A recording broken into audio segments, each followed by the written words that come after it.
सभी के लिए नमस्कार। आज हम देख रहे हैं ओबीसी के 27% आरक्षण को लेकर नया अपडेट। जिस आयोग में चल रही ओबीसी की कार्यवाही उसमें स्टाफ नहीं है, उसमें स्टाफ की कमी है।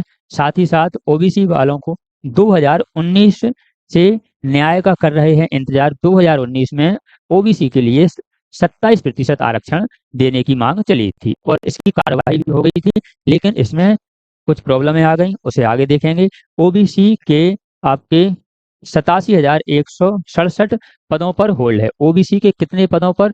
87,167 पदों पर अभी ज्वाइनिंग नहीं दी गई है। क्यों नहीं दी गई है इसके बारे में भी हम जानेंगे। ओबीसी के लिए अभी कितना मिलता है? 14% आरक्षण मिलता है। मिलना कितना चाहिए? 27 मिलना चाहिए और 13% पर होल्ड है। यानी ओबीसी की यदि 100 वैकेंसी आती हैं तो 13% पर होल्ड लगा दिया जाता है। ओबीसी की नहीं, सभी की 100 वैकेंसी आती हैं तो 13 पर होल्ड लगा दिया जाता है और इनकी ज्वाइनिंग नहीं कराई जाती, क्योंकि यह मामला कोर्ट में विचाराधीन है। अब बहुत सालों से यह प्रक्रिया चलती आ रही है। तो कितनी हो गई वैकेंसी आपकी? 87,167 वैकेंसी आपकी हो गई। अभी इतनी वैकेंसियों पर ज्वाइनिंग नहीं दी गई। इसी के साथ हम देखेंगे जो जानकारी है कब से तैयार रही है। 87,000 पदों से अधिक पर होल्ड है। किन किन पदों पर होल्ड है, किस विभाग में कितने पद हैं, तो इसके साथ ही कोर्ट ने आदेश दिया था कि ओबीसी का जो मामला है वह जल्द ही निपटाना चाहिए, लेकिन अभी तक इसकी प्रक्रिया पूरी नहीं हुई और ओबीसी का जो मामला है कब से प्रकरण में चल रहा है, तो इसके बारे में हम संपूर्ण जानकारी देखेंगे। ऐसी ही जानकारी प्राप्त करने के लिए आप हमसे जुड़ सकते हैं। हमारे चैनल को सब्सक्राइब कर लीजिए जिससे आप तक जानकारी पहुंच सके। तो देखते हैं ओबीसी का जो मामला है उसके बारे में। सुविधाएं नहीं, मध्य प्रदेश पिछड़ा वर्ग आयोग के अध्यक्ष ने मुख्यमंत्री जी को पत्र लिखा है। जिस आयोग में चल रही है 27% आरक्षण की कार्यवाही, उसमें स्टाफ ही नहीं है, उसमें स्टाफ की कमी है। तो कैसे काम होगा? क्योंकि स्टाफ ही नहीं रहेगा तो कार्य कैसे होगा, देखते हैं। 2 साल पहले कुशमरिया को बनाया गया था आयोग का अध्यक्ष। 2 साल पहले इन्हें आयोग का अध्यक्ष बनाया गया था। मध्य प्रदेश में अन्य पिछड़ा वर्ग ओबीसी को 27% आरक्षण देने के लिए सरकार और विपक्ष दोनों वादे कर रहे हैं, लेकिन इस ओबीसी वर्ग और इसके आरक्षण के लिए काम कर रहे मध्य प्रदेश राज्य पिछड़ा वर्ग आयोग के पास स्टाफ की कमी है। यह वही आयोग है जिसने सुप्रीम कोर्ट में मध्य प्रदेश के ओबीसी को 35% आरक्षण देने की वकालत की थी। यह वही आयोग है जिसने क्या कहा था कि ओबीसी के लिए कितना मिलना चाहिए? 35% आरक्षण मिलना चाहिए, वकालत की थी और तर्क दिया था कि यदि एससी एसटी को हटा दिया जाए तो मध्य प्रदेश में 79 ओबीसी है, 79% ओबीसी है। मध्य प्रदेश में कितनी ओबीसी इन्होंने कहा था? 79%। लेकिन अब यह हाल है कि आयोग के पास स्टाफ ही नहीं है। अब हाल यह है कि आयोग के वर्तमान अध्यक्ष डॉक्टर रामकृष्ण कुशमरिया को काम करने के लिए स्टाफ की मांग करनी पड़ रही है और सीएम को पत्र लिखना पड़ रहा है। हाल ही में सामने आया मामला, पत्र से पता चला है कि आयोग अध्यक्ष के पास एक पूर्णकालीन निज सचिव तक नहीं है। इनके पास एक पूर्णकालीन निज सचिव तक नहीं है, ना ही विधिक सलाहकार इनके पास है। कुशमरिया ने इन दोनों पदों पर अफसरों की नियुक्ति के साथ आयोग के शेष रिक्त पदों को भरने की बात कही है। पत्र में लिखा है कि साथ ही उन्होंने अलग से भवन की भी मांग की है ताकि ओबीसी वर्ग का काम तेजी से हो सके। बता दें कि कुशमरिया 2 साल पहले आयोग के अध्यक्ष बने थे। इनका कार्यकाल इनका जो कार्यकाल है श्यामला हिल्स स्थित राजीव गांधी भवन की दूसरी मंजिल पर संचालित हो रहा है। कुशमरिया ने पत्र लिखा है कि इनके अध्यक्ष बनने के बाद से मतलब 2 साल पहले से अब तक सुविधाएं नहीं मिली हैं, जबकि अभी मध्य प्रदेश में 27% आरक्षण की प्रक्रिया प्रचलन में है, इसलिए इनकी बेहद आवश्यकता है। बता दें कि यह पत्र कुशमरिया ने करीब 9 दिन पहले सीएम को लिखा था। अब तक इस पर शासन की ओर से किसी भी प्रकार की कार्यवाही नहीं की गई है। आगे देखते हैं, पत्र वायरल हुआ तो क्या हुआ, इन पर किस प्रकार का दबाव बनाया, ये सभी जानकारी देखते हैं। पत्र वायरल हुआ तो कहा कि एफआईआर दर्ज करवाऊंगा, पत्र को लेकर जब आयोग के अध्यक्ष डॉक्टर रामकृष्ण कुसमरिया से बात की तो वे बोले कि यह पत्र सीएम को लिखा था, लेकिन इसे जिसने लीक किया है उसके खिलाफ मैं एफआईआर दर्ज करवाऊंगा। जब उनसे पूछा कि क्या इस पत्र में लिखी गई बात सही नहीं है तो वे बोले कि हमारे पास अभी स्टाफ तो है, लेकिन हम काम के लिए बढ़ा रहे हैं, इसके लिए हमने स्टाफ और अलग भवन की मांग की थी। उन्होंने बताया कि जिस 32 जातियों को लेकर लगातार सुनवाई चल रही है, इसके लिए सर्वे भी करवाया जा चुका है और अधिक स्टाफ लगेगा, इसलिए हमने स्टाफ मांगा था। लेकिन आवाज उठाने वालों को डराते हैं नेता प्रतिपक्ष। नेता प्रतिपक्ष उमंग सिंघल का कहना है कि भाजपा के ही पूर्व सांसद और मध्य प्रदेश राज्य पिछड़ा वर्ग आयोग के अध्यक्ष को आयोग में खाली पड़े पदों पर नियुक्ति के लिए मुख्यमंत्री को पत्र लिखना पड़ रहा है। अब पत्र सामने आ गया है तो उनको डराया गया होगा, इसलिए वे अब एफआईआर करवाने की मांग कर रहे हैं। तो सबकी अपनी अपनी राय है, लेकिन बात यह है कि ओबीसी के लिए 27% आरक्षण आज दिनांक तक नहीं मिला है।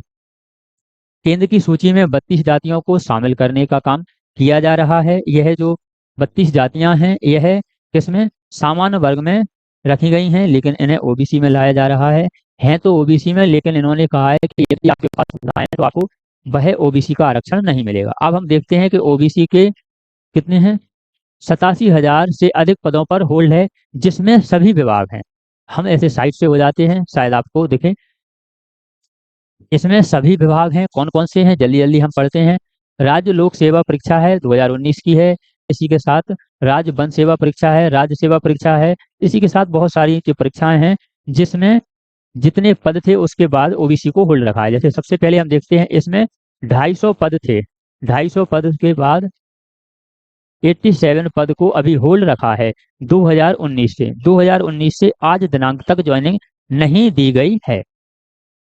इसमें जो सूची है, इसमें सूची बहुत लंबी है। आपके टोटल कितने अभ्यर्थी हैं, 23 विभाग यहाँ हैं, 23 विभाग के साथ 25 विभाग आपके यहाँ हैं।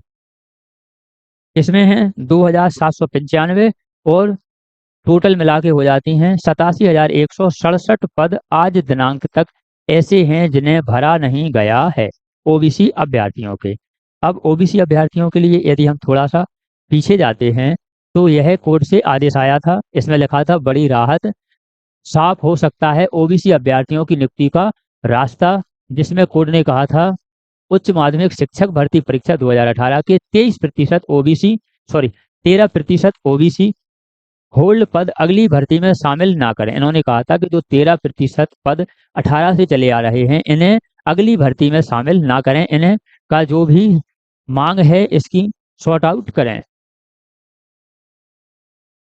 उच्च माध्यमिक शिक्षक भर्ती के जो पद हैं आज दिनांक तक होल्ड हैं, इसके लिए हाईकोर्ट ने बड़ी राहत दी थी और इन्होंने कहा था कि अभ्यर्थियों की नियुक्ति का रास्ता साफ हो सकता है। पिछले कई वर्षों से नियुक्तियों का इंतजार कर रहे इस मामले में 21 दिन पहले अभ्यर्थी विकास नदारिया, डॉक्टर, बहुत सारे नाम दिए गए हैं, उन्होंने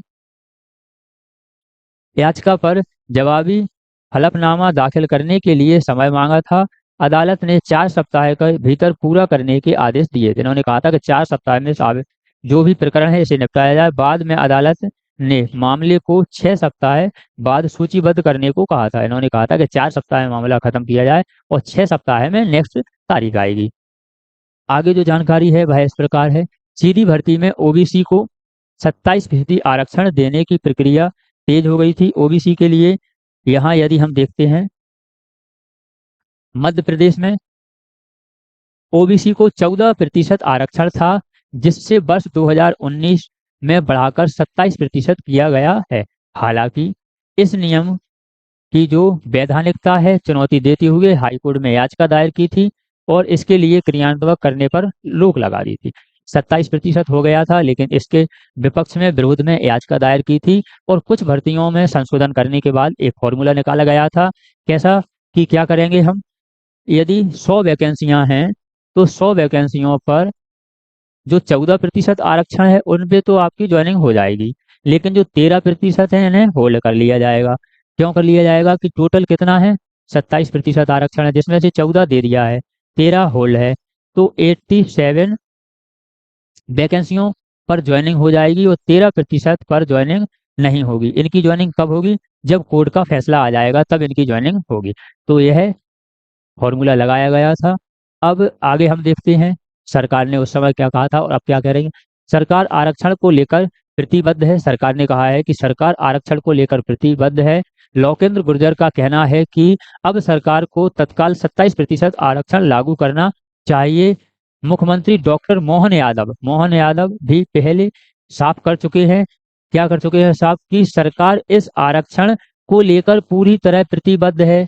सरकार तो चाहती है कि यह आरक्षण आए, ऐसा मुख्यमंत्री जी का कहना है। और इससे जुड़ी लंबित याचिकाओं पर गंभीर संवाद जारी है। इससे जुड़ी जो याचिकाएं हैं उन पर गंभीर संवाद जारी है। आगे हम देखते हैं महिलाओं को भी मिलेगा आरक्षण। तो महिलाओं को भी इसमें आरक्षण दिया जाएगा। कितना दिया जाएगा आरक्षण? महत्वपूर्ण बात यह है कि महिलाओं को भी आरक्षण वर्ग के भीतर 35% आरक्षण मिलेगा। यानी 100 वैकेंसी निकलती हैं, 27% आरक्षण ओबीसी के लिए है। ओबीसी के अंदर ही 35% महिलाओं को आरक्षण दिया जाएगा।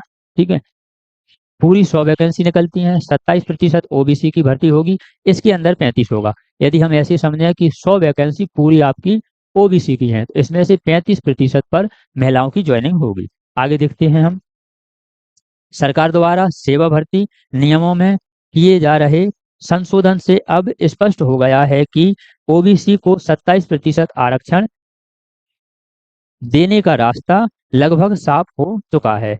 तो पहले साफ हो गया था, फिर याचिका दायर हुई, फिर मुख्यमंत्री जी से बात की, उन्होंने कहा है कि हम तो देने के लिए तैयार हैं, बस जो प्रकरण चल रहा है यह निपट जाए।